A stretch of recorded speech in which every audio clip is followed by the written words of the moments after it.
ओम श्री गुरवे नमः। निशिदिन गुरु दरबार में बरसत ज्ञान अनमोल। चुपके छानिए मन की गांठे खो। सदगुरु एक कल्प वृक्ष है, मुंह मांगे फल दे। अपनी छाव बुलाई के सतकोटि पाप हर ले।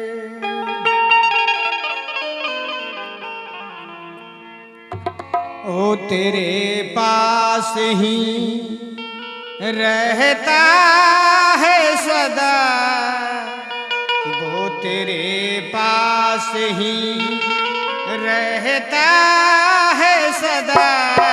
तू उसे देखे पाने की कोशिश तो कर, वो तेरे पास ही रहता है सदा।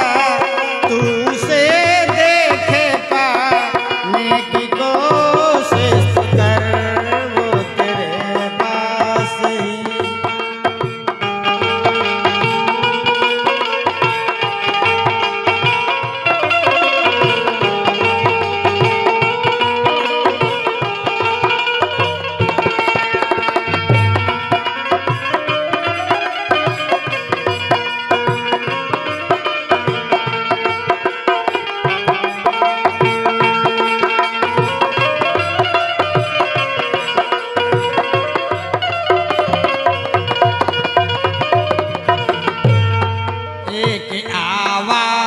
में दौड़ कर आएगा, एक आवाज में दौड़ कर आएगा। तू उसको बुलाने की कोशिश कर, वो तेरे पास ही रहता है सदा। तू उसे देखे पाने की कोशिश कर,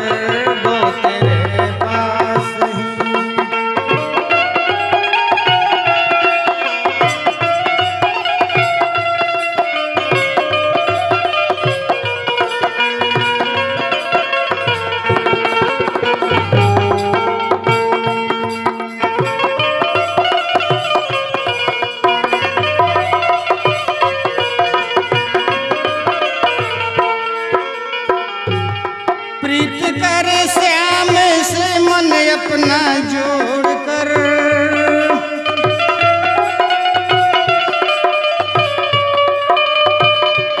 जग के सब वासनाओं को छोड़ कर।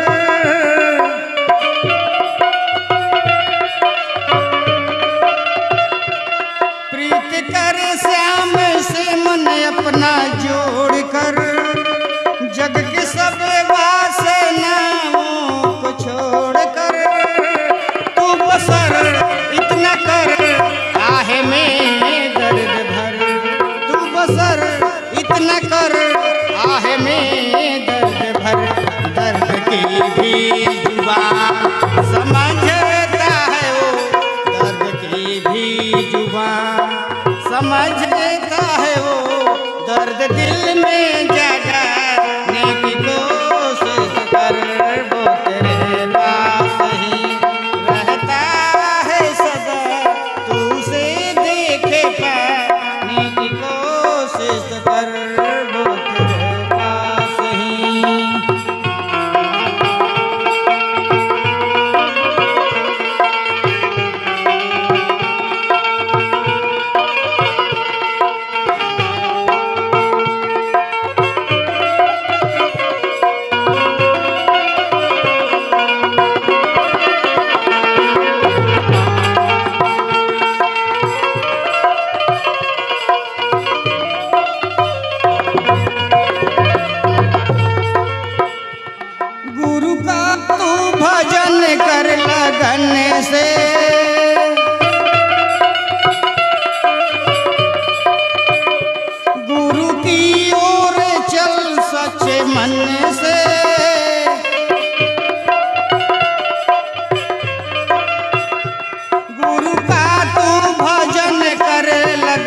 से, गुरु की ओर चल सच्चे मन से।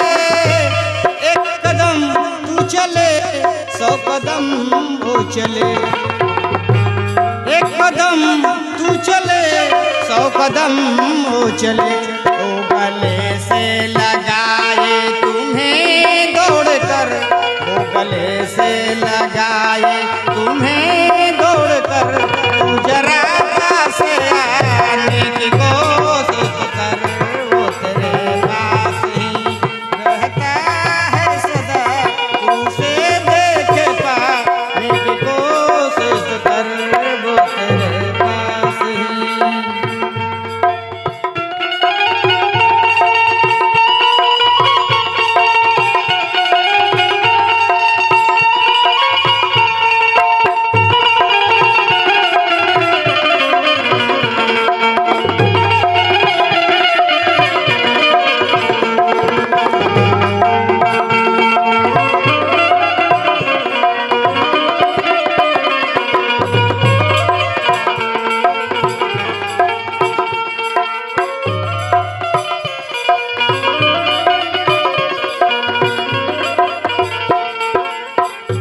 कितना सस्ता है सौदा संसार में,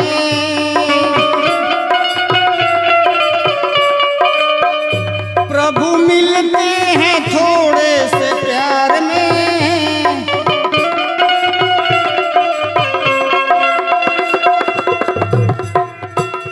कितना सस्ता है सौदा संसार में, प्रभु मिलते हैं थोड़े से प्यार में।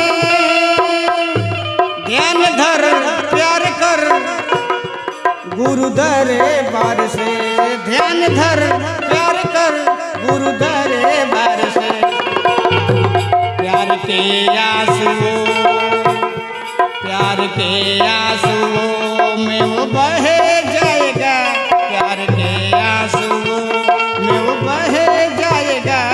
तू आंसू बहाने की कोशिश कर, वो तेरे पास ही रहता है सदा, तुझे देख पाने की कोशिश कर।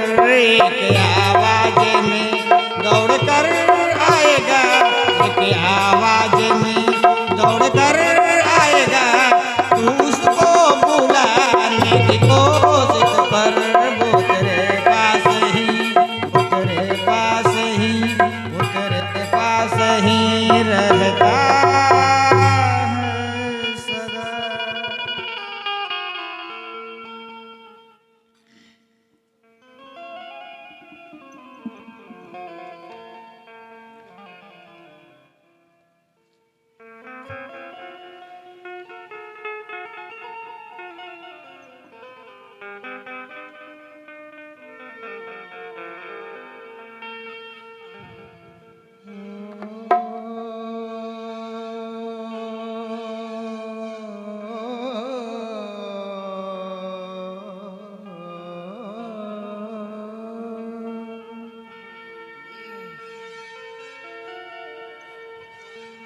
परम पिता परमेश्वर की असीम कृपा हम सभी के बीच सूक्ष्म रूप में विराजमान परम पूज्य गुरु महाराज जी के सानिध्य में, उनके चरणों में हम सब भक्तगण बैठे हैं।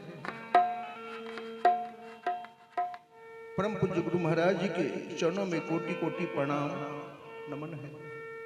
हमारे ममता रूपी करुणा रूपी आनंद प्रकट और हम सबों को स्नेह ममता करुणा में रखने वाले माँ गुरु माँ के चरणों में भी कोटि कोटि प्रणाम है। मंच पर विराजमान हमारे परम पूज्य श्री निजू भैया जी के भी चरणों में कोटि कोटि नमन है। और हमारे प्रकाश भैया जी, रणधीर सिंह जी, दोनों शिक्षक गण वृंद को भी चरणों में कोटि नमन है। जो भी बाहर से भक्तगण आए हैं सभी को दिव्य चेतना सभी परिवार की ओर से आनंदन सुगम शांति और नमन है। सबका अभिनंदन है, स्वागत। आज प्रातः काल एक भजन मैंने गा रहा था, आनंदम परम सुखों के बाद गुरुवर गुलाब, जिसकी मार्केट में चला गया, कई जगहों से बात हुई और इस गाना का प्रस्तुति प्रशासन की ओर से कहा और जो संयोजक हैं वो भी कह रहे हैं कि फिर से इन्हें गाया जाए यहाँ, जैसा आदेश हो।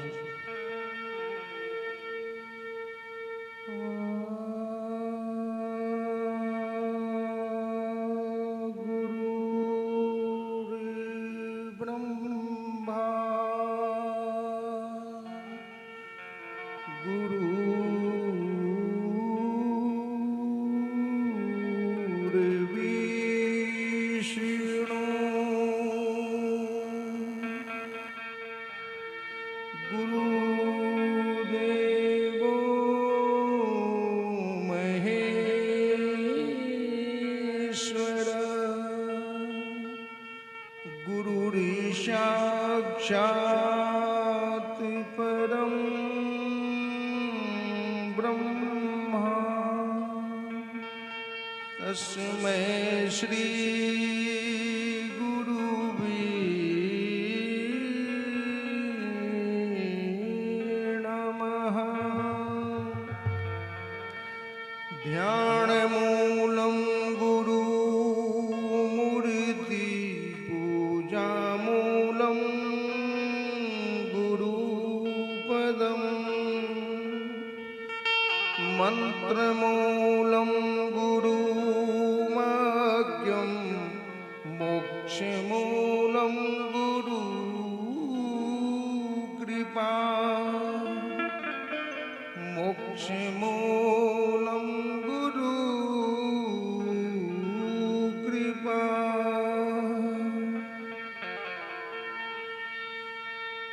गुरुवर गुलाब हो प्रभु हरि,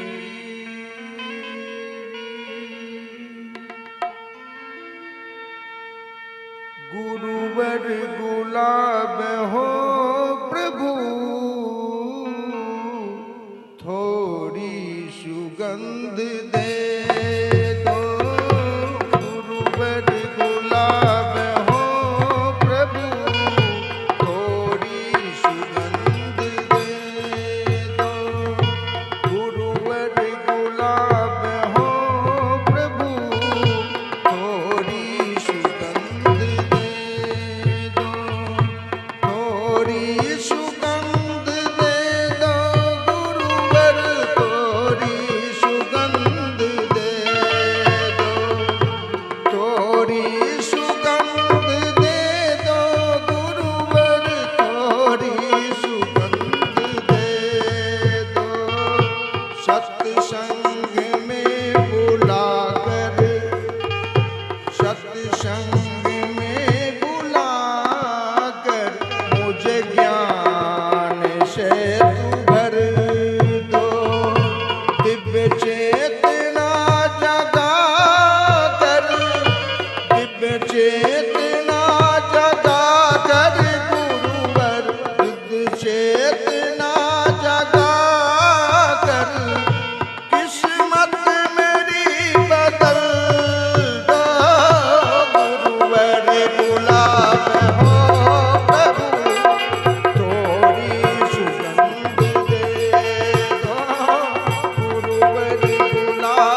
ब्रह्म ज्ञान तू बताता, परमात्मा का प्यारा भक्तों का तू सहारा, आत्मज्ञान के हो दाता गुरुवर, ब्रह्म ज्ञान तू बताता, जीवन की मेरी नैया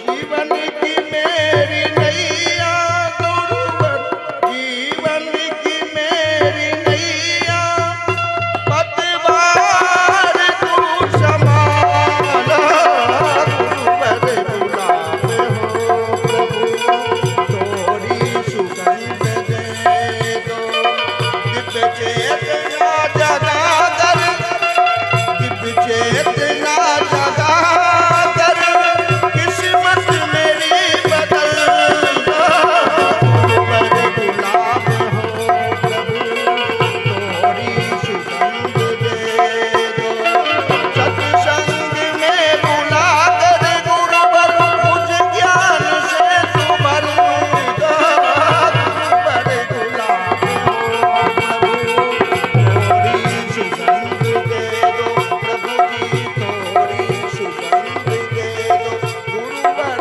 तोरी सुगंध दे दो।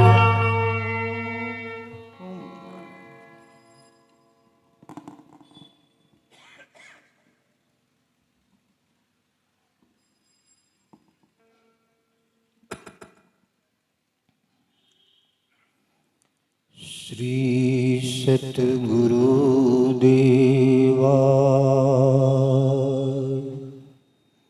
हरे प्रमात्मने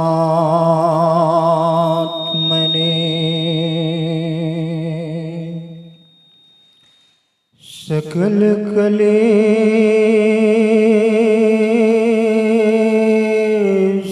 नाशाय श्री हरियाय नमो नमः, श्री हरियाय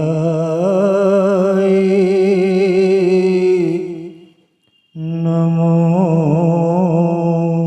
नमः।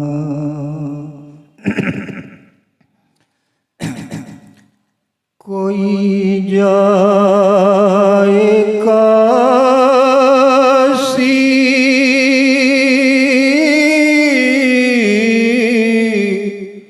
कि कोई जाए मथुरा,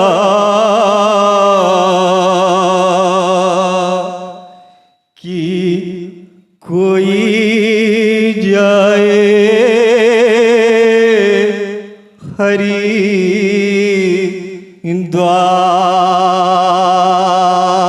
हरिद्वार, कि सब तीर्थों के सार है, गुरु के द्वार, गुरु के द्वार। तेरे द्वार खड़ा भगवान, भगत भर ले रे झोली, तेरे द्वार खड़ा भगवान, भगत भर ले रे झोली,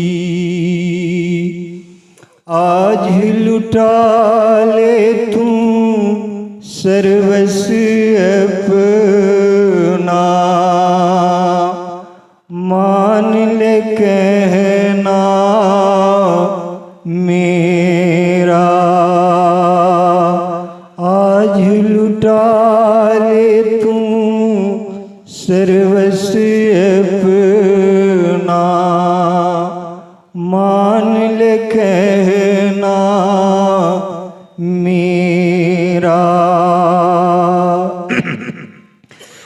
पल में तेरा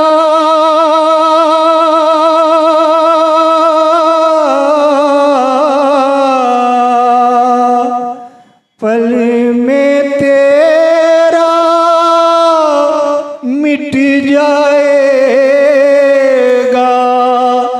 जन्म जन्म का फेरा रे, जन्म जन्म का फेरा।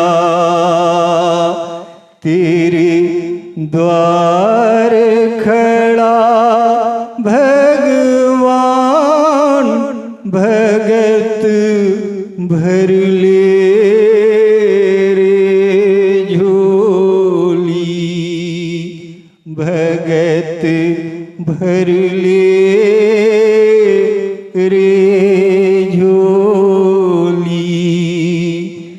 धन्य हुआ ये नगरी जहाँ पर प्रभु का हुआ आगमन।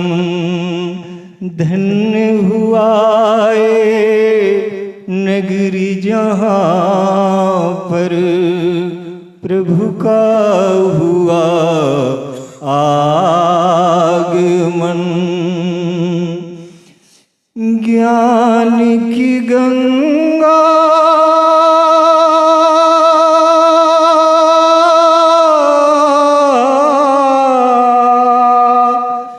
ज्ञान की गंगा बहाने आया, जगत के तारण हारा रे, जगत के तारण हारा। तेरे द्वार खड़ा भगवान भगत भर ले रे झोली। तेरे द्वार खड़ा भगवान भगत भर ले रे झोली, भगत भर ले रे झोली।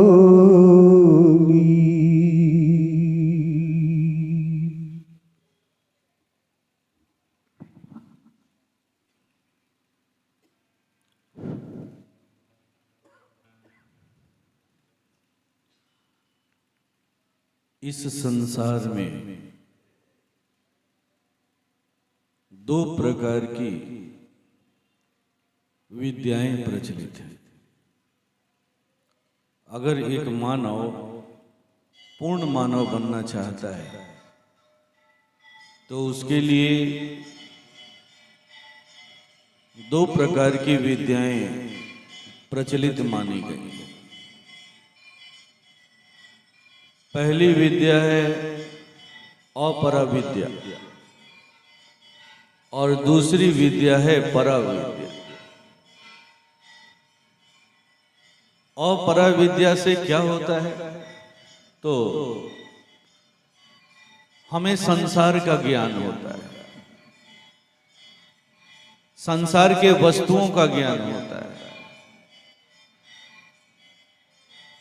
और पराविद्या से हमें निज का ज्ञान होता है, स्वयं का ज्ञान होता है।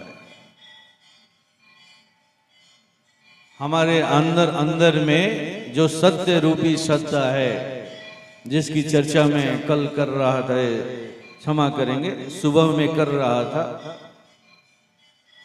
कि वो कौन सी सत्ता है जिसके बल पर ये आंखें देखती हैं, वो कौन सी सत्ता है जिसके बल पर ये कान सुनते हैं, वो कौन सी सत्ता है जिसके बल पर ये मुख बोलता है, वो कौन सी सत्ता है जिसके बल पर ये आपका हृदय धड़कता है। और जब वो सत्ता निकल जाता है तो ये आंखें रहती हैं, देख नहीं पाती हैं, ये कान रहता है, सुन नहीं पाता है, हृदय धड़कना बंद कर देता है, और आपके परिवार के लोग आपको ही घर से निकाल करके बाहर फेंक देते हैं, एक क्षण के लिए भी रखना नहीं चाहते। आखिर ये सत्ता कौन सी सत्ता है? तो इस सत्ता का ज्ञान करना ही पराविद्या कहलाता है। इस तरह से दो प्रकार की विद्याएं की जरूरत पड़ती है एक मानव को पूर्ण मानव बनने के। आइए थोड़ा सा इन दोनों विद्याओं पर हम थोड़ा थोड़ा करके प्रकाश डालते हैं, तब हम आपको ये बात समझाएंगे कि आपके लिए क्या जरूरत है, हर मानव के लिए क्या जरूरत है, और बात बड़ी अच्छी तरह से समझ में भी आ जाएगी। अपराविद्या की शुरुआत कहां से होती है? तो बाल पोथी से होती है। आपको याद होगा जब हम लोग छोटे थे तो हमारी पढ़ाई जब शुरू हुई थी तो उस समय एक ही पुस्तक थी, बाल पोथी, और उस बाल पोथी के द्वारा हमें अक्षरों का ज्ञान कराया गया। बाल पोथी को हम कैसे पढ़ते थे? तो कबूतर से क, खरहा से ख, गधा से ग, घड़ी से घ, इस तरह से कबूतर का चित्र बना करके क पढ़ाया गया, खरहा का चित्र दिखा करके बना करके हमें ख पढ़ाया जाता, गधा का चित्र बना करके पढ़ा करके हमें ग पढ़ाया गया, और घड़ी का चित्र बना करके हमें घ पढ़ाया गया। शुरू के दिनों में ये चलता रहा। जब भी हमें क बोलना होता था तो हम कबूतर का भी इस्तेमाल करते थे, कहते थे कि क से कबूतर। ख बोलना होता था तो हम ख से खरहा कहते थे, इस्तेमाल करते थे उसका। लेकिन कुछ दिनों के बाद जब हमारा ये मस्तिष्क थोड़ा सा विकसित हुआ तो हमने इस सत्य को समझा कि कबूतर क नहीं होता है, गधा ग नहीं होता है, खरहा ख नहीं होता है, घड़ी घ नहीं होता है, ये दोनों अलग अलग है। ये हमें समझ में आई, और जब समझ में आई तो क बोलने के लिए अब हम लोग कबूतर बोलना छोड़ दिए, ख बोलने के लिए या लिखने के लिए हम लोग खरा बोलना या लिखना या देखना छोड़ दिए, ग लिखने या बोलने के लिए हम लोग गधा का उच्चारण बंद कर दिया। अब हम डायरेक्ट बोलने लगे क ख ग घ।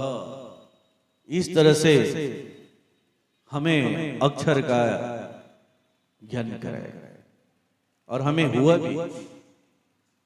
आइए थोड़ा सा मनन करते हैं कि इसे हुआ क्या, ये कैसे हुआ। तो इससे यही बात पता चलता है कि सत्य को पकड़ने के लिए असत्य का सहारा लेना पड़ता है। सत्य को पकड़ने के लिए, सत्य तक पहुंचने के लिए हमें असत्य का माध्यम बनाना पड़ता है। जैसे क तक पहुंचने के लिए हमने कबूतर का माध्यम बनाया, ख तक पहुंचने के लिए हमने खरहा को माध्यम बनाया, ग तक पहुंचने के लिए हमने गधा तक माध्यम बनाया, घ तक पहुंचने के लिए हमने घड़ी को माध्यम बनाया। ठीक हो वहु ऐसे ही सत्य तक पहुंचने के लिए हमें असत्य को माध्यम बनाना पड़ता है। इसे यही बात स्पष्ट होती है। आइए हम आम व्यवहार में भी इस बात को देखते हैं, अनुभव करते हैं। हम आज जिस छत के नीचे बैठे हुए हैं, उस छत का निर्माण कैसे हुआ है? जब भी हम घर में, अपने घर में, गांव में छत बनाते हैं, घर बनाते हैं, तो क्या करते हैं? तो सबसे पहले झूठा सपोर्ट खड़ा करते हैं। बांस बल्लियों के द्वारा एक सपोर्ट खड़ा करते हैं और पटरों से, प्लाई से हम एक छत बनाते हैं। इस तरह से एक झूठा छत हम बनाते हैं, उसमें बांस बल्लियां लगाते हैं, ये झूठा सपोर्ट है। फिर उसे छड़ के द्वारा, सीमेंट के द्वारा, गिट्टी के द्वारा, बालू के द्वारा हम मिला करके ढलाई करते हैं। फिर उसकी देखभाल करते हैं। 21-22 दिन के बाद छत अपने आप पर निर्भर हो जाता है। जब निर्भर हो जाता है तो हम ये जितने झूठे सपोर्ट लगाए थे, बांस बल्लियों को लगाए थे, पटरों को लगाए थे, वो अब हम उन्हें हटा देते हैं। अब उसकी जरूरत नहीं पड़ती है और हटा देते हैं तो बड़ा ही सुंदर सा छत तैयार दिखता है। अब उस छत के नीचे रहने का हम आनंद उठाने लगते हैं। अब उस घर को कितना भी सुंदर तरीके से सजा दो, जैसे चाहो वैसे बना लो, जैसे चाहे वैसे उसका इस्तेमाल कर लो। बेडरूम बना लो, डाइनिंग रूम बना लो, किचन रूम बना लो, जो बनाना है बना लो, जिस तरह से इस्तेमाल करना चाहे कर लो।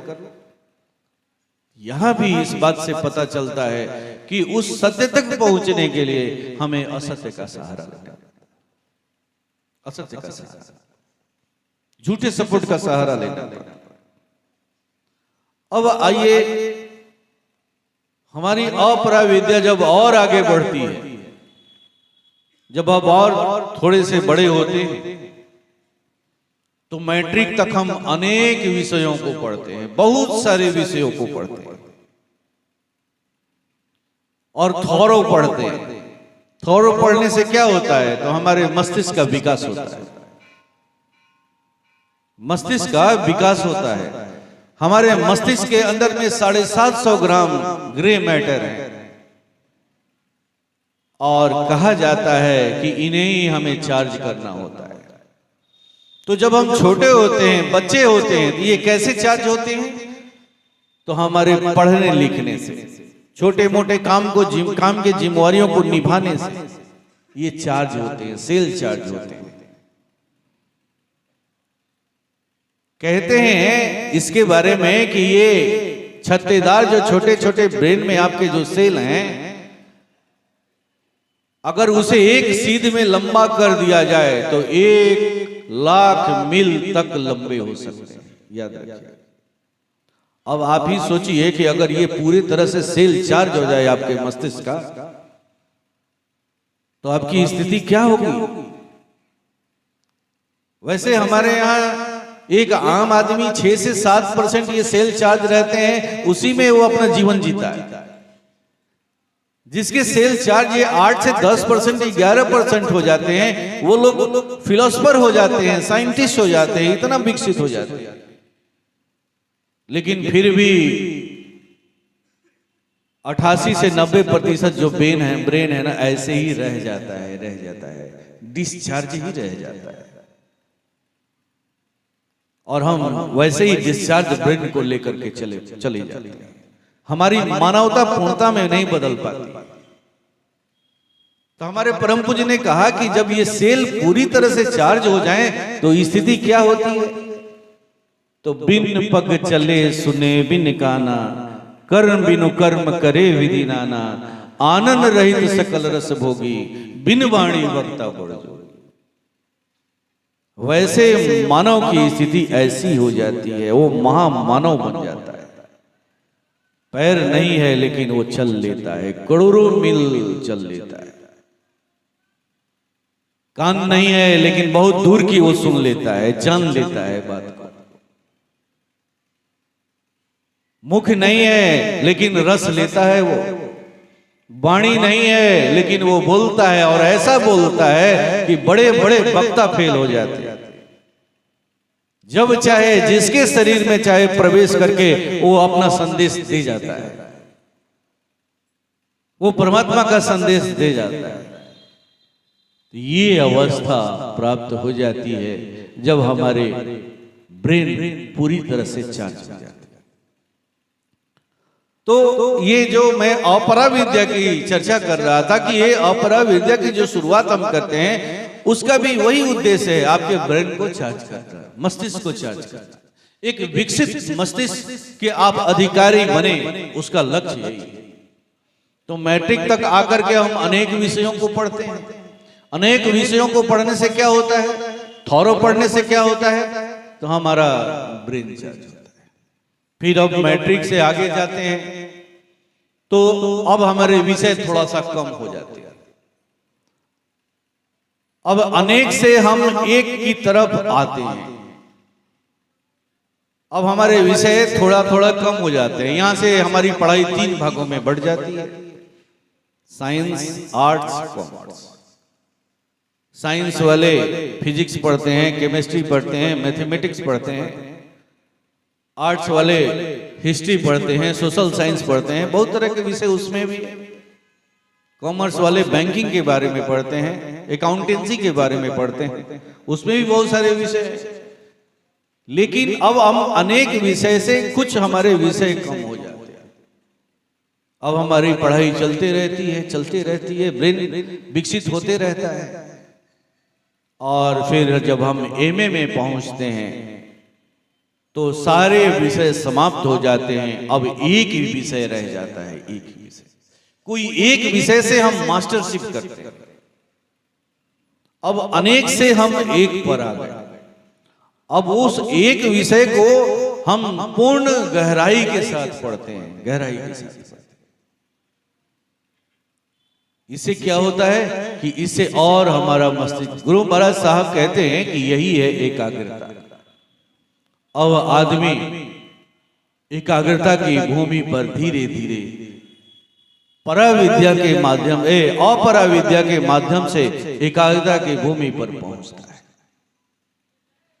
और जब एकाग्रता को वो प्राप्त कर लेता है तो फिर ऐसा व्यक्ति जब गृहस्थी बसाता है, जब वो गृहस्थ आश्रम में प्रवेश करता है, गृहस्थी बसाता है, तो उसकी गृहस्थी चरमराती नहीं है, टूटती नहीं है, लूली लंगड़ी गृहस्थी नहीं होती है। क्योंकि उसने अपने पढ़ाई के माध्यम से, अपरा विद्या के माध्यम से अपने मस्तिष्क को चार्ज किया है। बशर्ते कि वो पढ़ने वाले ईमानदारी से पढ़ाई की। ये गेस्ट पेपर और टेस्ट पेपर की बात नहीं मैं कर रहा। पढ़ाई का लक्ष्य ही है आपके मस्तिष्क को चार्ज करना, याद रखिएगा, ब्रेन को चार्ज करना उसका लक्ष्य ही है। और इस तरह से जब आप एक थोरो पढ़ने वाला व्यक्ति का मस्तिष्क थोड़ा सा एकाग्र होता है और अब उस एकाग्रता का वो इस्तेमाल अपनी गृहस्थी में करता है, उसकी गृहस्थी बड़ी सुंदर चलती है, निर्णय लेने की क्षमता बहुत अच्छी होती है। ये हुआ अपरा विद्या। अपरा विद्या हमें यहां तक पहुंचाती है और हम चाहते हैं कि केवल इसी अपरा विद्या से अपने खोई हुई मानवता को वापस प्राप्त कर ले। तो ये पूर्ण रूप से तो नहीं हो पाता है, कुछ उसका आंशिक फायदा हमें होता है। लेकिन इस अपरा विद्या के साथ साथ हमें परा विद्या की भी जरूरत है, याद रखिए। लेकिन यहीं पर हम अपने जीवन में सबसे ज्यादा भूल करते हैं, सबसे ज्यादा।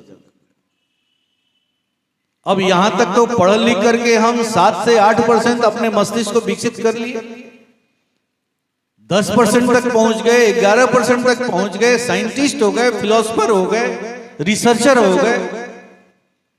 लेकिन आगे क्या ब्रेन कैसे चार्ज होगा?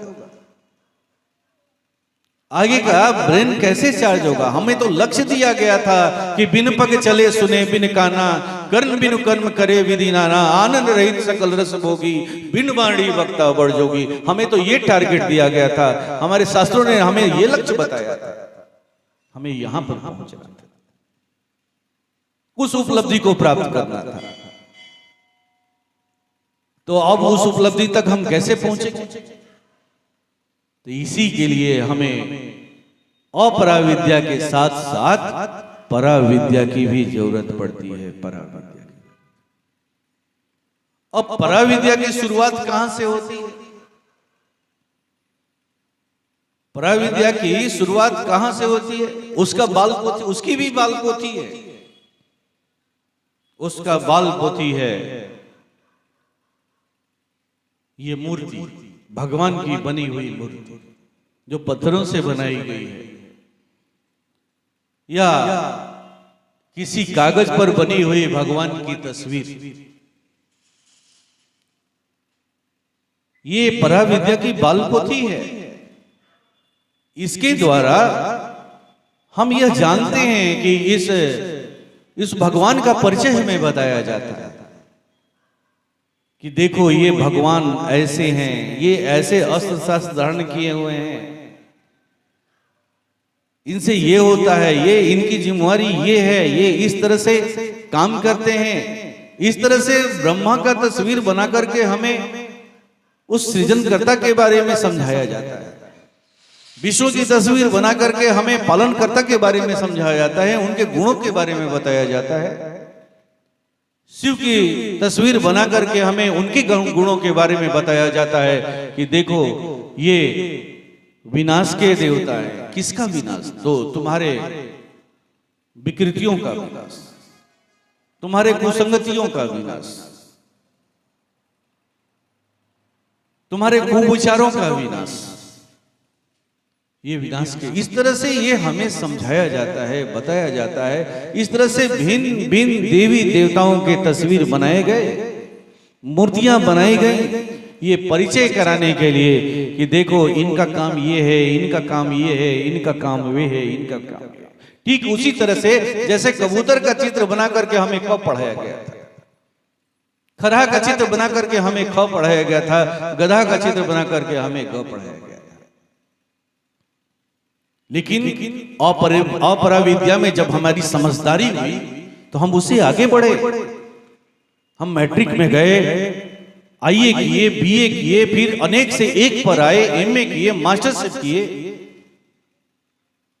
तब हम गृहस्थी बसाने योग्य बने। ठीक वैसे ही पराविद्या में भी होना चाहिए, लेकिन यहीं पर नहीं हो पाता है, नहीं हो पाता है।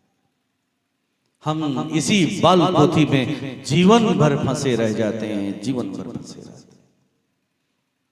विवेकानंद कहते हैं ना कि मैं जब किसी छोटे से बच्चे को मंदिर की तरफ जाते हुए देखता हूं तो मुझे बहुत खुशी होती है, बहुत खुशी होती है कि जब ये अपने पिता की अंगुलियों को पकड़ करके मंदिर की तरफ जा रहा है तो मंदिर में बने हुए भगवान की जब मूर्ति को देखेगा तो इसकी इच्छा होगी, पूछेगा कि पिताजी ये क्या है? तो उसके पिता ये समझाएंगे, बताएंगे कि देखो ये भगवान है, ये सृष्टि के पालन करता है, सृष्टि के जन्मदाता है, ये सृष्टि के निर्माता है। वो बोध कराएगा, बताएगा, वो बच्चा जानेगा। लेकिन उसी जब बच्चे को जवान होकर के भी जाते हुए देखता हूं तो थोड़ा सा मैं दुखी होता हूं। वो ये नहीं कहते हैं कि वो मंदिर खराब है या मूर्ति खराब है, वो ये कह रहे हैं, ये समझने की बात है कि वो कहते हैं कि दुखी इसलिए होता हूं कि ये रोज बचपन से मंदिर जा रहा है, अभी तक इसका भगवान इसके हृदय में नहीं आया, इसके घर में नहीं आया। कैसी ये दोस्ती किया है भगवान से, कैसी पूजा करता है ये भगवान की, कैसी अर्चना करता है कि ये भगवान अब उसके घर नहीं आया। और वही कहते हैं कि जब वो बूढ़ा हो जाता है और बुढ़ापा में भी उसको देखता हूं तो मेरा हृदय फट पड़ता है, रोने लगता है। क्यों? इसलिए कि अब तो इसके पैर जो है ना कब्र में लटके हुए हैं। ये 4 दिन का मेहमान है, जाने वाला है, लेकिन अभी तक इसका भगवान इसके हृदय में नहीं उतरा। भगवान के उस गुण को ये धारण नहीं कर पाया, उस मूर्ति के गुण को ये धारण नहीं कर पाया। मूर्ति कैसी है? तो शांत है, स्थिर है, पूर्ण शांत है। उस शांति को ये धारण नहीं कर पाया। रोज उनसे मिलने जाता था, देखने जाता था, वहां बैठ करके पूजा अर्चना करता था, लेकिन उस मूर्ति के गुण को ये नहीं अपने अंदर में उतार पाया। वैसे ही चंचलता इसकी बनी हुई है। तो यही देख करके दुख होता है। ऐसा क्यों होता है? वो किस तरफ इशारा कर रहे हैं? वो विरोधी नहीं है, लेकिन इशारा किस तरह से कर रहे हैं? इस तरह से कर रहे हैं कि हम जीवन भर उसी बाल पोथी में रह जाते हैं, हम आगे नहीं बढ़ना चाहते इस परमविद्या में। लेकिन वही जब हमें गुरु से भेंट होती है, यहीं पर सबसे ज्यादा एक मानव को गुरु की जरूरत पड़ती है। गुरु की जरूरत पड़ती है। जब हमें गुरु से भेंट होती है तो गुरु ईश्वर भगवान परमेश्वर का एक नया फिलॉसफी हमें देता है, उसका एक नया सिद्धांत बताता है। कहता है कि ईश्वर एक शक्ति है, एक ऊर्जा है। वो एक शक्ति है, एक ऊर्जा है। कल सुना था कि किसी भाई ने यहाँ पर कुछ लोग बैठे थे, पंपलेट दे रहे थे, तो बड़ा उन्होंने क्रश डिस्कशन किया था कि ईश्वर क्या है जानते हो? ईश्वर जब चाहेंगे तो तुम उनको दिखा देंगे। अरे तुम क्या दिखाओगे ईश्वर को? क्या जानते हो ईश्वर के बारे में? बस मस्तिष्क पर यहाँ पर एक बटन की तरह उंगली दबा देते हो, नसें दब जाती हैं, और फिर हटाते हो तो वो नसें खुलती हैं, तो भक से लाइट जैसा आता है, तो कहते हो कि यही ईश्वर है। वही ईश्वर है। अगर वो ईश्वर है तो ईश्वर का गुण तुम में क्यों नहीं उतरता है? तुम उनकी तरह शांत क्यों नहीं दिखते हो? तुम्हारे अंदर में वो गुण क्यों नहीं उतरता है कि बिन पग चले सुने बिन काना, कर्म बिन कर्म करे विधि नाना, आनंद रहित सकल रस भोगी, बिन वाणी वक्ता बोट जोगी। अगर तुम ईश्वर को जानते हो, ईश्वर को दिखाने का ठेका ले रखे हो, तो ये गुण तुम में क्यों नहीं दिखता है?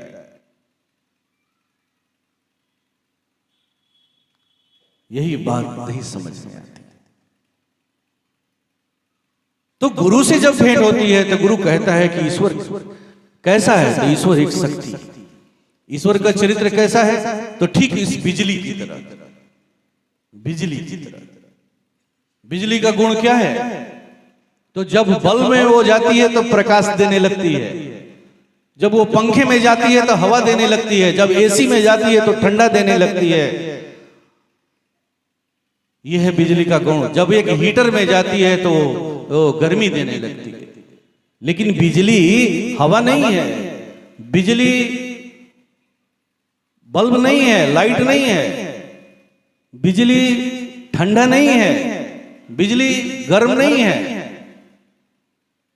लेकिन जब इन इंस्ट्रूमेंट्स में वो जब जाती है तो उस इंस्ट्रूमेंट ने जिस गुण को धारण कर रखा था, उस गुण को वो बढ़ा देती है, उस गुण को प्रकट कर देती है जो गुण उसके अंदर में है। बल्ब ने प्रकाश का फिलामेंट धारण कर रखा है तो उसके फिलामेंट को जला देती है। पंखे ने हवा देने के गुण को धारण कर रखा है तो वो हवा देने के गुण को बढ़ा देती है, उसे एक्टिव कर देती है। ये है ईश्वर, यही है ईश्वर। ठीक यही चरित्र है वो ईश्वर का। तो गुरु कहता है कि ईश्वर एक शक्ति है, शक्ति। और उस ईश्वर को कैसे प्राप्त करोगे? तो उसके लिए वो दो रास्ता देता है।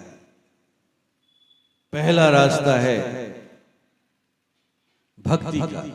कहता है कि अगर वो देखता है कि अगर किसी के अंदर में भक्ति भाव ज्यादा है, वो ईश्वर परमात्मा प्रभु गुरु अगर इसकी वो मान्यता देता है, इसके उनके प्रति उसके अंदर में श्रद्धा है, तो फिर उसी के अनुरूप उसे वो गुरु क्रिया देता है।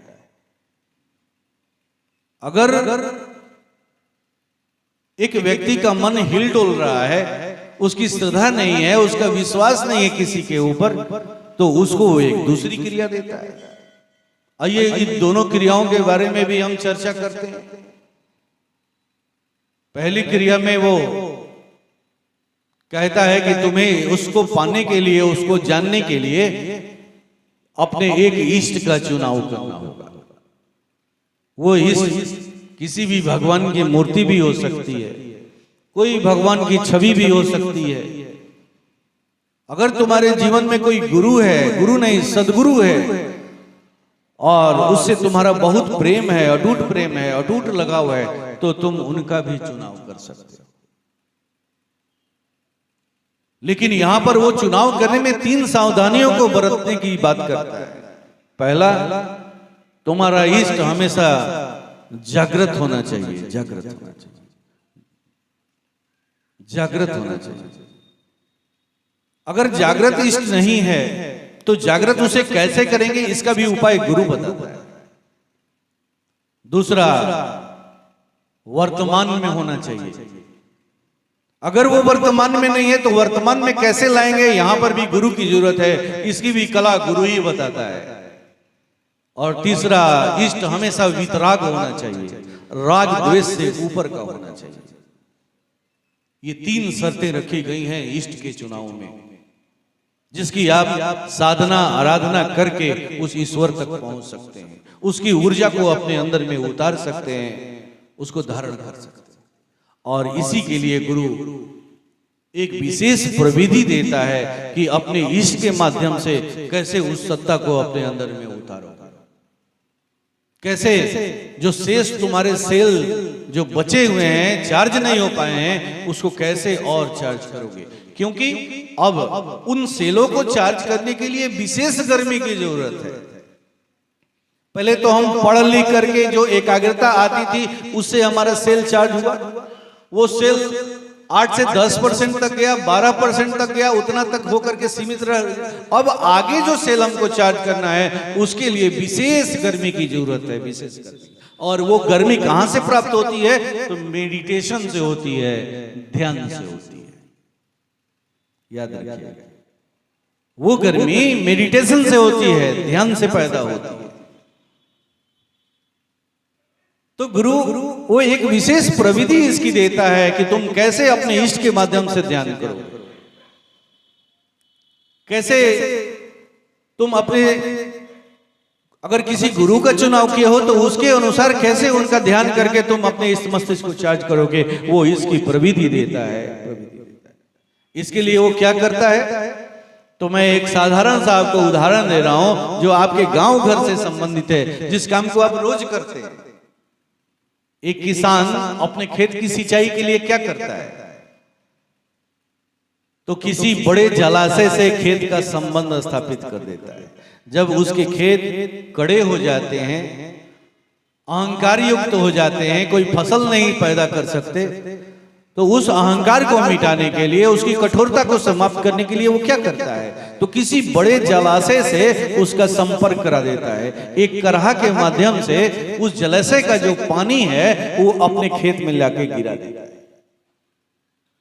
या कोई नहर है, उससे एक करहा खींच करके अपने खेत से जोड़ देता है। वो नहर कौन है, वही है आपका इष्ट, आपका गुरु। ऐसे ही क्रिया घटित होती है। कहता है जैसे एक किसान उस नहर से अपने खेत को संबंध कर देता है, जोड़ देता है, तो उसके माध्यम से उसकी खेत की नमी पैदा हो जाती है और फिर जो फसल चाहता है लगा लेता है, अपनी गरीबी को दूर कर लेता है, संपन्नता की भूमि पर पहुंच जाता है। तो गुरु कहता है कि ये एक विधि ये है कि अपने एक इष्ट का चुनाव करो, और उस तरह से वो एक विशेष प्रविधि देता है, उसके माध्यम से आपका संबंध उससे होता है और उसके सारे गुण आपके अंदर में उतर जाते हैं। एकलव्य की जो साधना है यही तो है, कैसे वो द्रोण के सारे शक्तियों को, सारे गुणों को वो अपने अंदर में उतार लेता है। ये हुआ एक इष्ट के माध्यम से अपने अंदर में उनकी शक्तियों को, उनकी चीजों को उतार ले। और दूसरा माध्यम है, दूसरा तरीका है, ये उन लोगों के लिए है जिन्हें किसी इष्ट पर भरोसा नहीं है, भ्रम है, ये हैं भी या नहीं है, सही है या गलत है, जो द्वंद्व की स्थिति में हमेशा रहते हैं, उनके लिए भी गुरु एक रास्ता देता है। वो रास्ता क्या है? तो वह है मंत्र के माध्यम से वो इस ब्रेन को चार्ज करने का उपाय बताता है। इसके लिए उसके प्रकृति और स्वभाव के अनुसार एक मंत्र का वो चयन करता है और फिर उसके अंदर में, उस मंत्र के अंदर में अपनी ऊर्जा को पिरोता है और उस मंत्र को वो एक्टिव करता है। ठीक वैसे ही जैसे सिम कार्ड, आप बाजार से सिम कार्ड लेकर के अपने मोबाइल में डाल लें और किसी से वार्तालाप करें तो वार्तालाप नहीं होगा जब तक उसे एक्टिव नहीं किया जाएगा। जब वो एक्टिव कर दिया जाएगा, वो कंपनी वाले उसे एक्टिव कर देंगे, तो फिर वही सिम आपको विदेशों में रहने वाले व्यक्ति से संपर्क करा देता है। आप बात करने लगते हैं जिसे कभी देखे नहीं है, कभी सुने नहीं है, कभी जाने नहीं है, वैसे लोग से भी आपका संबंध स्थापित हो जाता है।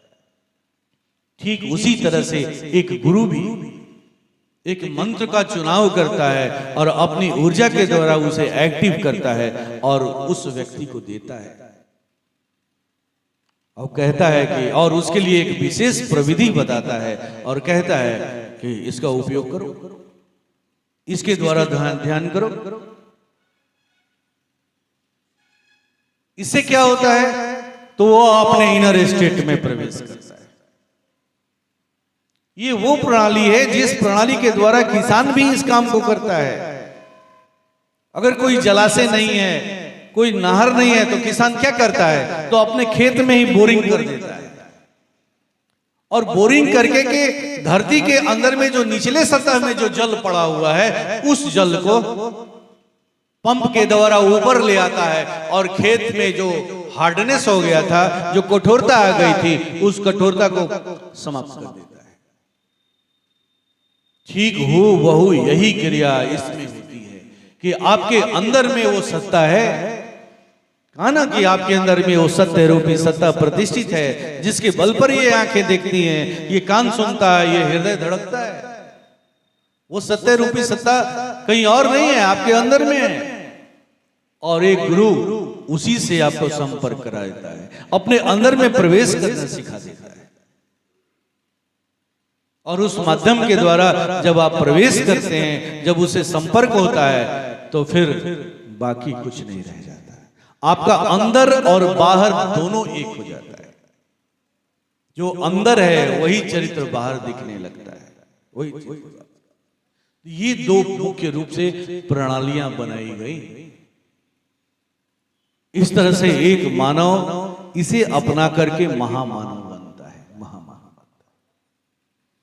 लेकिन दोनों स्थिति में गुरु की अहम भूमिका है, याद रखिएगा। चाहे आप किसी मूर्ति पूजा की साधना करते हो, किसी भगवान के छवि की साधना करते हो, उनका ध्यान करते हो, या फिर कोई मंत्र साधना करते हो, चाहे अब जिस माध्यम से आप इस काम को करें, हर मोड़ पर आपको गुरु की जरूरत है, गुरु की जरूरत है। हर मोड़ पर गुरु की जरूरत है। यही है अपराविद्या, पराविद्या। ये पराविद्या आपको उस भूमि तक लेकर के जाती है। इसलिए हमेशा इस बात को याद रखिएगा कि एक पूर्ण मानव बनने के लिए अपराविद्या के साथ साथ पराविद्या की भी जरूरत है। आजकल नया फैशन चल रहा है, पूजा पाठ ये सब बेवकूफ लोग करते हैं, इसकी क्या जरूरत है? अरे तुमने इसके रहस्य को समझा ही नहीं है, जाना ही नहीं है कि ये कितनी कीमती चीज है। आज तो तुम एसपी बन गए हो, डीएसपी बन गए हो, आईपीएस बन गए हो। कितने आईपीएस आत्महत्या कर रहे हैं, कितने आईपीएस हत्या कर रहे हैं, आत्महत्या कर रहे हैं, छत से कूद करके जान दे रहे हैं। जाके देखो क्यों कर रहे हैं। ये मस्तिष्क उनकी विकृत हो चुके हैं। क्यों? शांति के लिए तड़प रहे हैं, मर रहे हैं, कभी यहां जाते हैं, कभी वहां जाते हैं। इसलिए ऐसा है कि हमने कहीं ना कहीं अपने जीवन में उस अपराविद्या की, पराविद्या की अनदेखी की है। इसलिए अगर एक शाश्वत सुख चाहते हैं, शांति चाहते हैं, इस मानव जीवन को सही तरीके से जीना चाहते हैं, तो ये दोनों विद्याओं की जरूरी है, दो जरूरत है, याद रखिएगा, दोनों विद्याओं की। और ये विद्या भी बचपन से शुरू होनी चाहिए।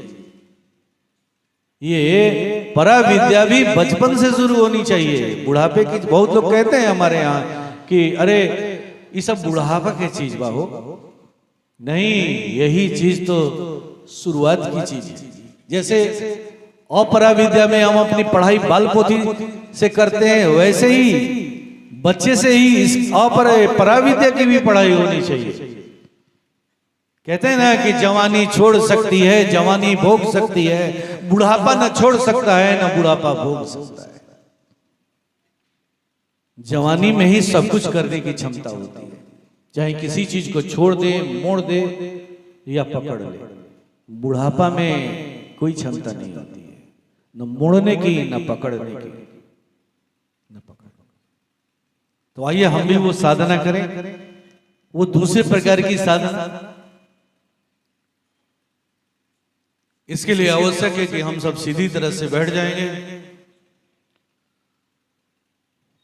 परम पूज्य गुरु महाराज साहब ने जिसे जो प्रविधि दी है वो वैसा ही करेंगे, उसमें कोई फेरबदल नहीं करेंगे, कोई परिवर्तन नहीं करेंगे, कोई जोड़ घटाव नहीं करेंगे।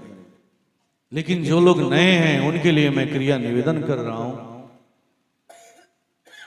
श्री राम मंत्र का उच्चारण करेंगे। राम के बारे में मैंने सुबह बताया भी था, आज पुनः बता दे रहा हूं।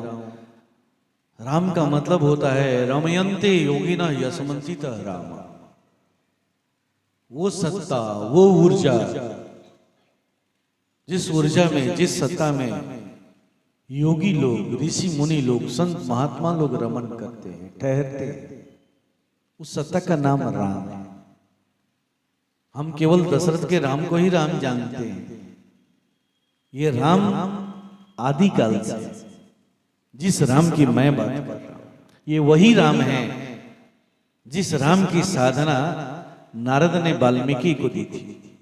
उस समय राम का जन्म नहीं हुआ था, दशरथ के राम का जन्म भी नहीं हुआ था।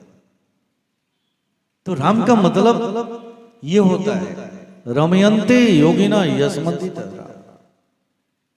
जब दशरथ के पुत्र राम को नामांकन संस्कार का समय आया तो वशिष्ठ ने उनके अंदर में भी इसी गुण को देखा था, तब उन्होंने उनका नाम राम रखा था।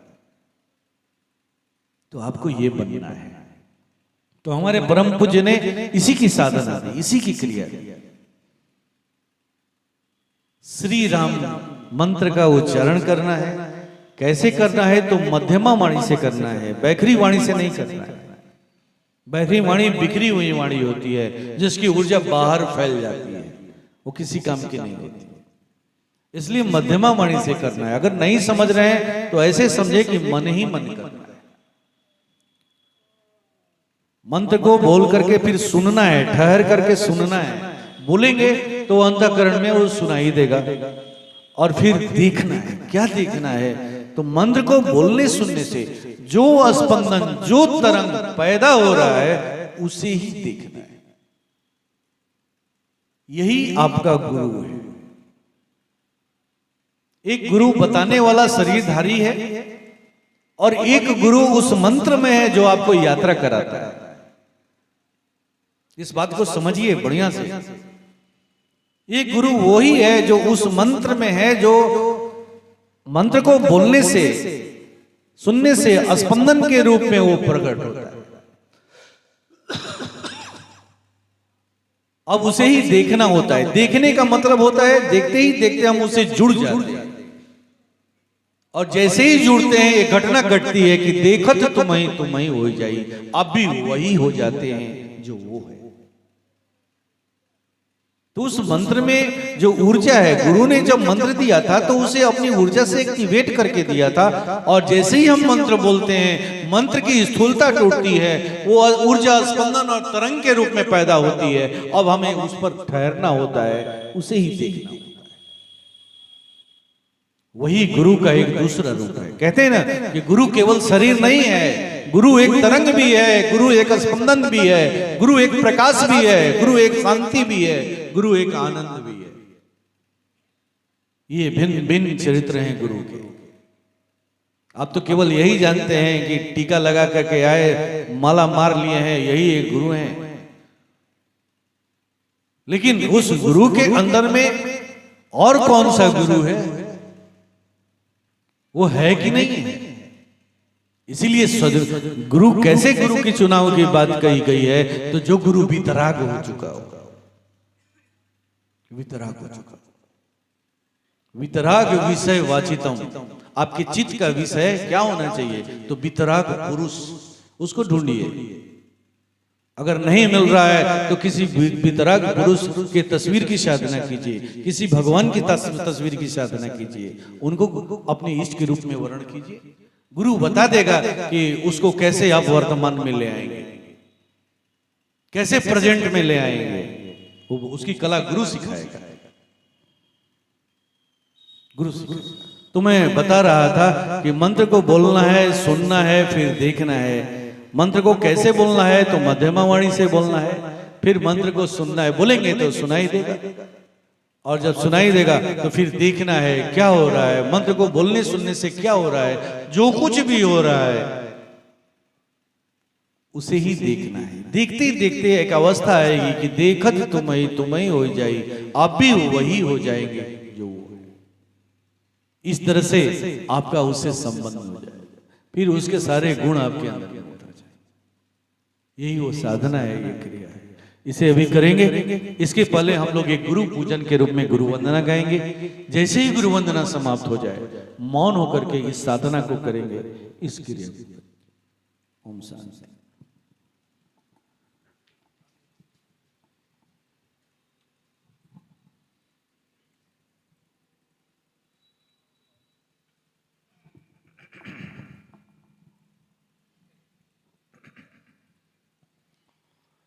शरण में आए हैं हम तुम्हारी, दया करो दयालु भगवन। शरण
साधन, नाम में भक्ति, नाम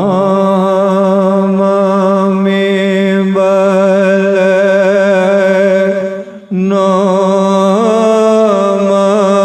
में शक्ति।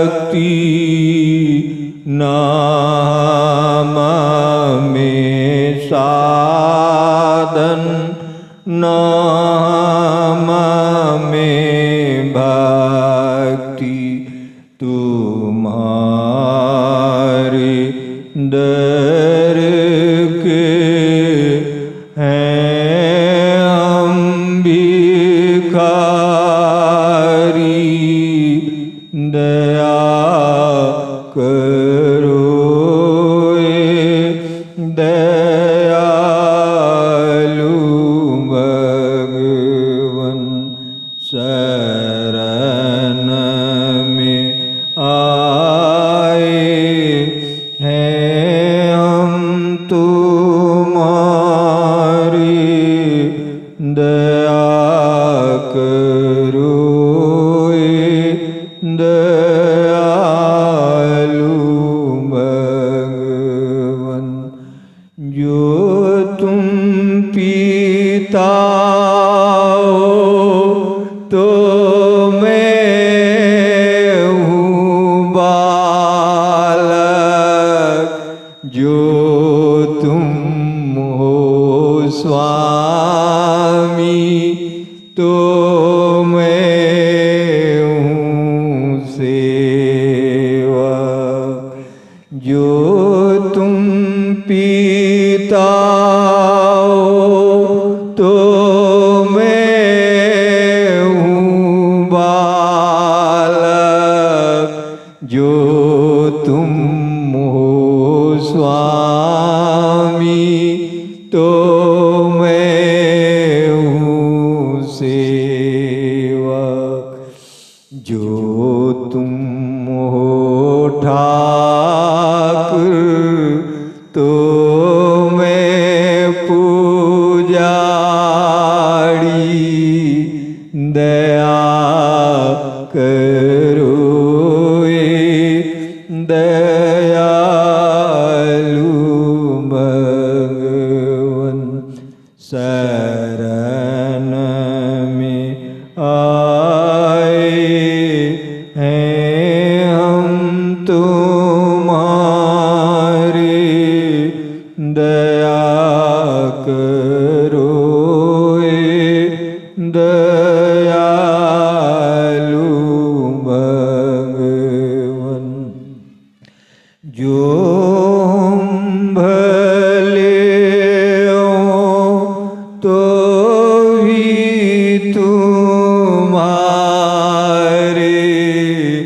जो हम बुरे हों तो भी तुम्हारे जो हम भले हों तो भी तुम्हारे जो हम बुरे हों तो भी तुम्हारे तुम्हारे हो कर रे भिखारी दया करो दयालु भगवन शरण में आए हैं हम तुम्हारे दया करो दयालु भगवन सुधारो बिगड़ी दशा हमारी दया करो दयालु भगवन।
सफल होने दो गुरु निज चरण की आराधना सफल होने दो गुरु निज चरण की आराधना मैं नगर घर घर फिराऊं ठोकरे खाके गिराऊं मैं नगर घर घर फिराऊं ठोकरे खाके गिराऊं अंत में आया तुम्हारे पास में निर्धन बना भगवान मेरी साधना सफल होने दो गुरु निज चरण की आराधना जल रहा हूँ ताप से और वेदना की श्राप से जल रहा हूँ ताप से और वेदना की श्राप से अब न भव की ग्रंथि से करुणे से मुझको बांधना भगवान मेरी साधना सफल होने दो गुरु निज चरण की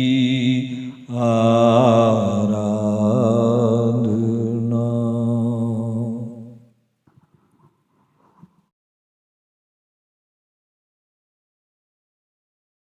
जो काली मंदिर निर्माण समिति और संरक्षण समिति के जो अध्यक्ष हैं श्री मनोज कुमार चंदेल जी, श्री विनोद कुमार शर्मा जी जो उपाध्यक्ष हैं इस मंदिर प्रबंध कारिणी समिति के, सोनू कुमार जी जो कोषाध्यक्ष हैं इस मंदिर प्रबंध कारिणी समिति के और इस हॉल के, और साथ ही साथ सुरेश चौधरी जी जो सचिव हैं। सबसे पहले उन सभी चतुष्टय इन 4 मान्य सदस्यों के प्रति हृदय से दिव्य चेतना सत्संग आयोजन के लिए जिस रूप में उन्होंने सहयोग किया, वे सचमुच बधाई के पात्र हैं। और ऐसे तो हम जानते हैं कि हमारे पूज्य गुरुदेव परमहंस स्वामी जी महाराज, कहा जाता है कि गुरु का नाम बार बार नहीं लिया जाता। गुरु का नाम तो मेरे हृदय में अंकित है, बोर्ड पर अंकित है। और गुरु शिष्य का संबंध तो ऐसा होता है कि गुरु की आत्मा या तो निष्कपट शिष्यों में निवास करती है या फिर पुत्र में निवास करती है, पुत्र पुत्रियों में निवास करती है।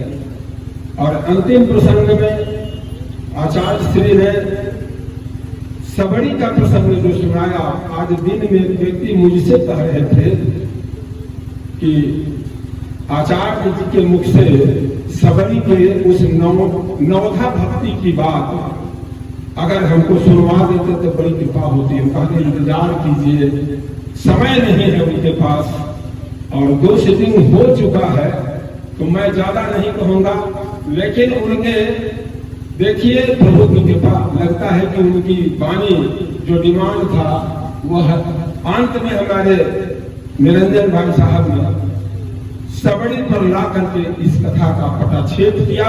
एक बात मैं अवश्य कहूंगा कि हमारे गुरु जी कितने सामर्थ्यवान थे, इसका अनुभव 2 अवसरों पर, ऐसे तो अनेक अवसर पर मैंने किया है अनुभव, लेकिन 2 अवसर पर 2010 या 11 का समय था, मंच पर बैठे हुए हैं गया के उपदेशक श्री रणधीर कुमार सिंह जी। ये एक्सीडेंट इनका हो गया था ट्रक से। गुरु पूर्णिमा का समय था, गुरु पूर्णिमा प्राय जुलाई में ही हुआ करता है, चाहे जुलाई 5 हो या 25 हो। हिंदी पंचांग के हिसाब से तिथि घटते बढ़ते रहती है।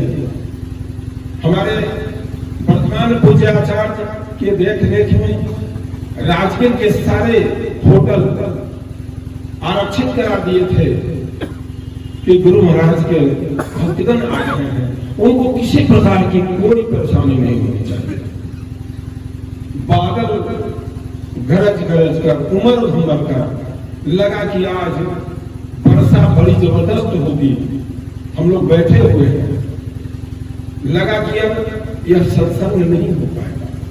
जो लोग भी उस सभा में उपस्थित होंगे पुराने सत्संगी, उनको सहसा याद आ गया होगा कि उस 13-14 साल पहले की घटना बता रहे हैं। पूज्य माता जी साक्षी हैं, आचार्य निरंजन भाई साहब साक्षी हैं, प्रकाश भाई साहब भी होंगे, रणधीर बाबू तो दुर्घटनाग्रस्त हो गए थे। शेष सभा में उपस्थित जो लोग भी हैं, जो पुराने लोग हैं, उनको अच्छी तरह याद होगा। वर्षा तो अपने तेवर के साथ, अपने तरंग और मतंगता के साथ आया, लेकिन महाराज जी ने एक लाइन का इशारा किया, जहां जिस रूप में बैठे हुए हो वहीं बैठे रहो। एक तरफ प्रकृति का निर्देश कि जल्दी भागो नहीं तो भीग जाओगे, दूसरी ओर गुरु जी का आदेश कि नहीं उठो नहीं, जहां बैठे हुए हो वहीं बैठे रहो। हम लोगों ने गुरु आदेश का अक्षरशः पालन किया, कोई अपनी जगह से हिला डुला नहीं। वर्षा आई भी जमकर बरसी, लेकिन आश्चर्य हुआ कि जहां हम लोग बैठे हुए थे उसके चारों तरफ कम से कम 1 बिघे की जमीन को वह वर्षा सिर्फ बूंदा बांधी, 2-4 छींटे पड़े। प्रकृति के नियम का भी पालन हो गया और हम लोग भीगे नहीं। मैं समझता हूँ कि पूज्य आचार्य जी, माता जी और उस सभा में उपस्थित लोगों ने हमारे गुरु महाराज के उस प्रकरण की का प्रत्यक्ष अनुभव किया होगा। ऐसे 2 स्थल और भी हैं, तो कुछ हम लोग भी बंधे हुए हैं। आचार्य जी ने कितनी अच्छी व्याख्या की। रणधीर भाई साहब ने दृढ़ विश्वास पर आज दिन में अपने प्रवचन के क्रम में कहा कि अगर व्यक्ति में श्रद्धा और विश्वास प्रबल हो तो वह कुछ भी कर सकता है, वह नदी की धार को पलट सकता है। और प्रथम सत्र के प्रथम प्रवचन में विक्रमगंज में रहने वाले आचार्य शिक्षक हमारे प्रकाश भाई साहब ने सबसे प्रारंभ में ही शुरू किया। और सत्संग क्या है, दिव्य चेतना का मूल उद्देश्य क्या है, और गुरु महाराज ने जो 2 मुख्य रूप से जो उद्देश्य इसका निर्धारित किया, मानव में चरित्र का विकास और मानव धर्म, इस पर प्रकाश डाला। और लगातार 3 सिटिंग में आचार्य निरंजन भाई साहब ने भक्त भगवान के अनेक भेदों को बताया। और पूज्य गुरु महाराज ने कभी अपने प्रवचन में कहा था कि भक्ति स्त्रीलिंग है और ज्ञान पुल्लिंग है, इसलिए अंत में नारी मोहि नारी के रूपा अपन गारी यह रीति अनुपा। आकर्षण हमेशा स्त्रियों के प्रति पुरुषों का होता है, या कोई नारी भी रिझती है तो किसी पुरुष पर ही रिझती है। यही कारण है कि भक्ति अंत में जीत जाती है और योग को वहां नतमस्तक होना पड़ता है। ये बहुत विशद विषय है।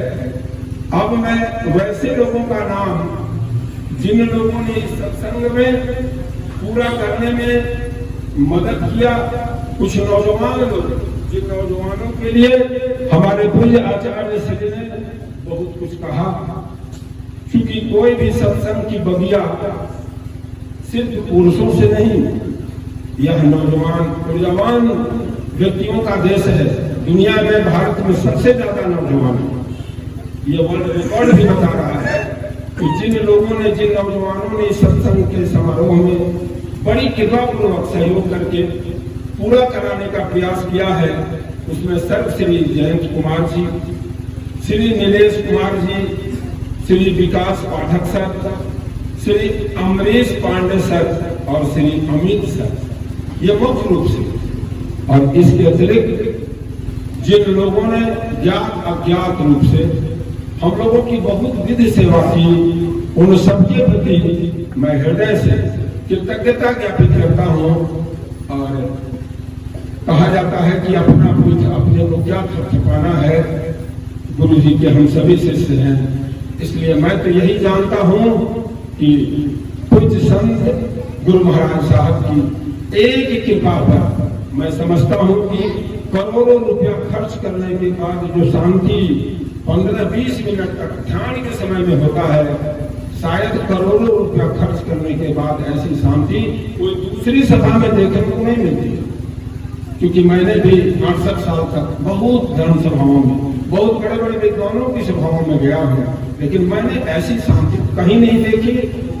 और पूज्य माता जी जो दया मया और करुणा की प्रतिमूर्ति है, उनके श्री चरणों में प्रणाम निवेदित करते हुए, नमन निवेदित करते हुए, आचार्य श्री जो हम सबके आचार्य हैं, एकल आचार्य हैं, इतनी अच्छी व्याख्या प्रस्तुत की कि हृदय से सभी सत्संगियों की ओर से, इस नोखा की जनता की ओर से मैं हृदय से उनके प्रति भी हार्दिक कृतज्ञता ज्ञापित करता हूँ।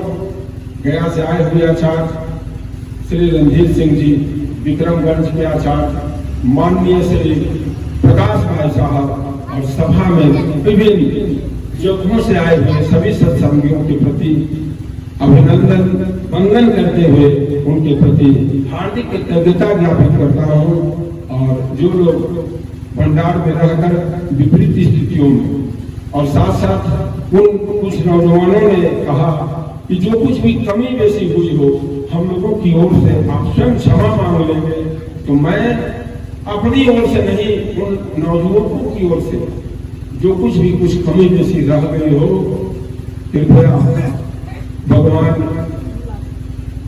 गुरु भगवान थे हम लोगों की, जिनके बारे में हम लोग रोज कहते हैं कि गुरु और भगवान में तनिक भेद मत जान, गुरु रूप साकार है। मेरा आभार भगवान उस परम पूज्य गुरु भगवान के प्रति, उपस्थित जन समुदाय के प्रति, आप सभी गुरु महाराज के भक्तगण हैं। आप उनके दोषों को न देखें और उनके दोषों पर विचार करते हुए उन्हें आप क्षमा करें, उन पर आपकी कृपा दृष्टि बनी रहे, ताकि पुनः यहाँ दोबारा इस तरह का सत्संग हो और से सबकी इच्छाएं पूर्ण हो। प्रबंधकारिणी, मंदिर प्रबंधकारिणी समिति के सदस्यगण आए हुए हैं, उनका स्वागत है। आइए, आपने इस दिव्य चेतना सत्संग परिवार के कुछ प्रमुख लोगों को स्वागत करने का, सम्मान व्यक्त करने का जो सोचा है, उसके लिए आपको सबसे पहले बधाई के पात्र है। पूज्य माता जी जो हमारे इस सत्संग की सबसे बलियतम और संस्थापक सबकी माँ है। अब वहां से शुरू करेंगे। जो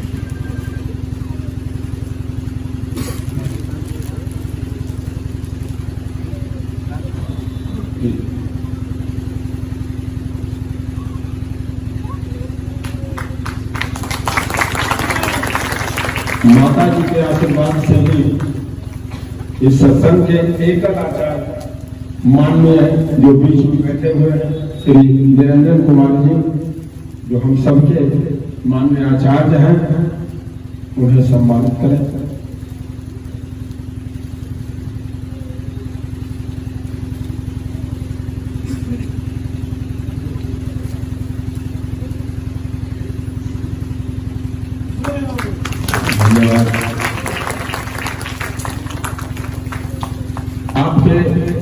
विक्रमगंज के उपदेशक श्री प्रकाश कुमार जी माता जी के जस्ट बगल में है।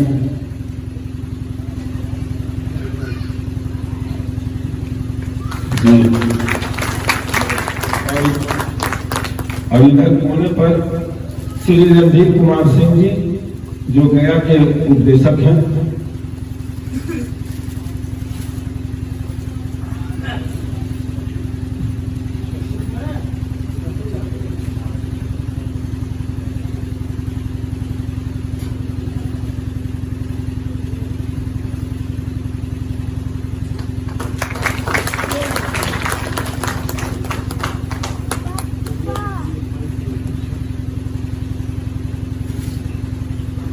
दो शब्द मैं और कहना चाहता हूं। जब कोई बड़ा दिव्य आत्मा धरती पर अवतरित होता है तो अपने साथ में योग्य शिष्य को मिलाता है। 2 मिनट का जैसे संदीपन ऋषि जब आए तो अपने साथ साथ भगवान श्री कृष्ण को लाए। कृष्ण का जब रूप विराटतम को प्राप्त हुआ और शक्ति सामर्थ्यवान हुए तो अर्जुन को साथ लाए। गुरु के रूप में कहे या समर्थवान पुरुष के रूप में कहे स्वामी विवेकानंद के पूर्व उनके गुरु जब महर्षि दयानंद जी आए तो विवेकानंद जी आए। उसी तरह से गुरु महाराज का अवतरण इस बिहार की धरती में ही हुआ। सुजानपुर के रहने वाले थे। पुस्तक महाराज जी की लिखी हुई 15-20 पुस्तकें वहां हैं। तब से अब तक उनकी पहली पुस्तक है। उन पुस्तकों को आप पढ़ें तो पता चलेगा कि बिहार के कैसे जिन्होंने जीवन का लक्ष्य बनाया, मानव जीवन का, मानव धर्म का विकास और सद्भावना का प्रचार। मैं किन गुरुओं को कहूं, इसलिए अंत में मैं इतना ही कहूंगा कि हम ही देश का तुम ही गोसाएं, निधन पाप की रात मिटाएं। पूज्य आचार्य जी 2 शब्द आप लोगों को कहना चाहते हैं और मैं उन्हीं की ओर दे रहा हूं माइक।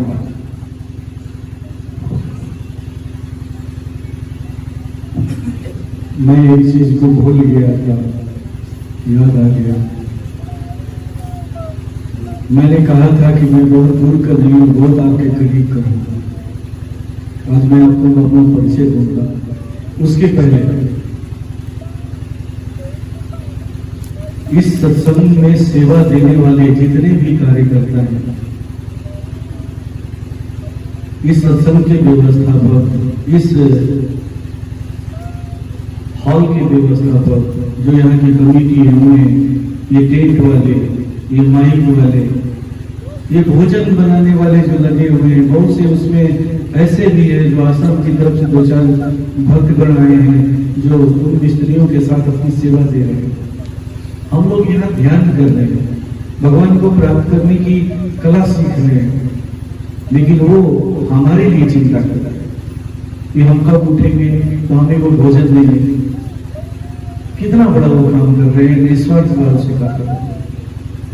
हम यहाँ भगवान को प्राप्त करने की कला सीख रहे हैं। भगवान कैसे प्राप्त करेंगे, कैसे उनके आदर्शों पर चलेंगे, इसकी बात सोच रहे हैं और वो हमारी सेवा। तो सबसे महान कौन हुआ?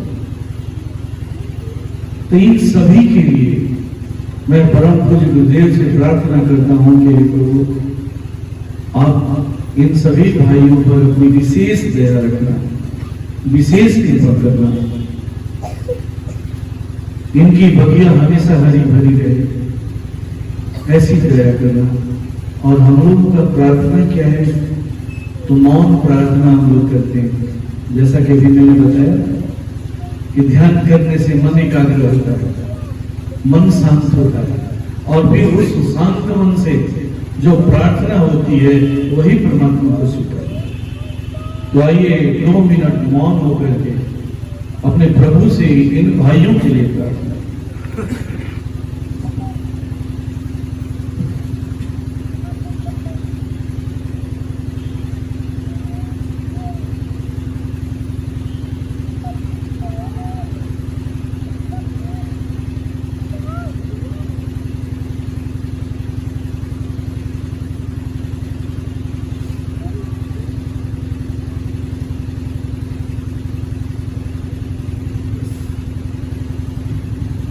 बस सत्संग व्यवस्थापक की ओर से आप लोगों के लिए ऊपर भोजन की भी व्यवस्था की गई है।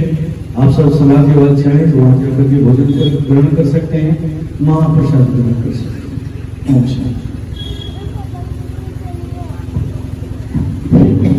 धन्यवाद। दिव्य चेतना सत्संग ज्ञानी व शरणा के सभी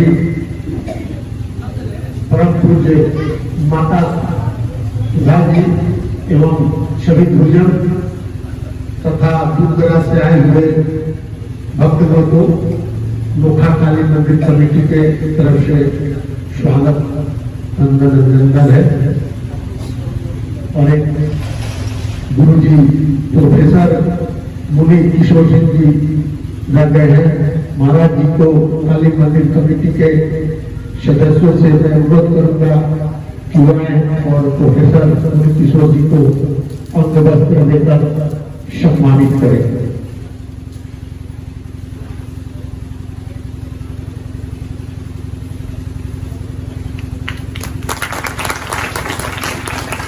बहुत खुशी की बात है कि मुखा के पावन धरती काली मंदिर धर्मशाला के प्रांगण में ऐसा बहुत सुंदर कार्यक्रम संपन्न हुआ और आज इस कार्यक्रम का समाप्ति हो रही है। मैं कोशिश करूंगा और गुरुजनों से मेरा आग्रह है कि जब भी कार्यक्रम को करें 2 दिन 4 दिन पहले मेरी कमेटी को और मुझे अवगत करा दे। इससे भी अच्छा बेहतर आयोजन का प्रबंध मेरे काली मंदिर कमेटी की तरफ से रहेगी। इसी चंद शब्दों के साथ मैं अपने वाणी को विराम दे रहा हूँ। जय माता दी।